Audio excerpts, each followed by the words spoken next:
فيديو النهارده هنتكلم عن التسعير بالنسبه للبري سيلز. البري سيلز هو العمود الفقري لاي شركه شغاله في مجال البي تو بي، وحقيقي ان البري سيلز ليه مهام كتيره جدا جدا. هنبدا ان شاء الله في سلسله كل فيديو فيها بيتكلم عن مهام واهم المواصفات اللي لازم يبقى يتحلى بيها البري سيلز. اول حاجه في جزئيه التسعير، مهم جدا البري سيلز لما يجي يشتغل ويسعر ما يعتمدش بس هو سعره كام ويحط مارجن ويطلع بيه للسيلز او العميل، لا، لازم تعرف شويه حاجات. لازم اول حاجه تعرف مين المنافس بتاعك في الشغلانه ديت، دي رقم واحد، وتكون مذاكره بشكل كبير جدا جدا. رقم اتنين، لو قدرت تعرف البادجت او التارجت برايس بتاع العميل بتاعك ديت وتقدر تشتغل عليها.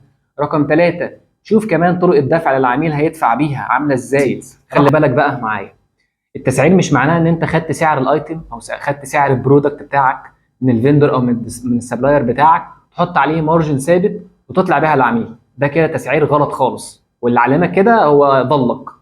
لازم قبل ما تيجي تسعر تحط في دماغك شويه حاجات، تبقى عارف مين المنافس قدامك في الشغلانه ديت، تذاكره كويس جدا، تبقى عارف اسعاره المنافس دوت سواء شركه او كمان هو بالبراند اللي داخل بيه. تعال ندي مثال.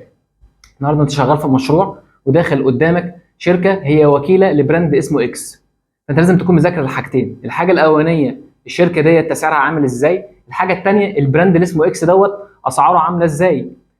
دي نقطه مهمه جدا جدا تحطها في حساباتك. النقطه الثانيه، البادجت بتاعت العميل اللي حاططها عامله ازاي. رقم ثلاثة، النهارده لو في استقطاعات او لو في امور العميل بيخصمها منك لازم تحطها في حساباتك برضو.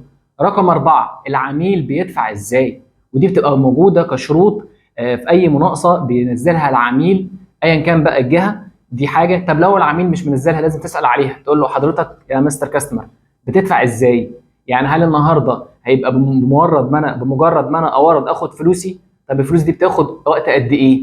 طب هتبقى شيك، هتبقى تحويل بنكي؟ كل الاجراءات ديت مهم ان انا ابقى عارفها عشان على اساسها اسعر بشكل مظبوط. الحاجات دي كلها لازم تاخدها في حساباتك، ما تجيش تقول دي مش بتاعتي، لا دي بتاعتك. لان السيلز هو ليه دور وبري سيلز ليه دور. زي ما قلنا من شويه ان البري سيلز هو العمود الفقري لاي شركه. ما تستهينش بدورك، ما تفتكرش ان دورك هو ان انت واحد بتعمل اوفرات وتبعتها وبسرعه والدنيا تمام وخلاص، لا.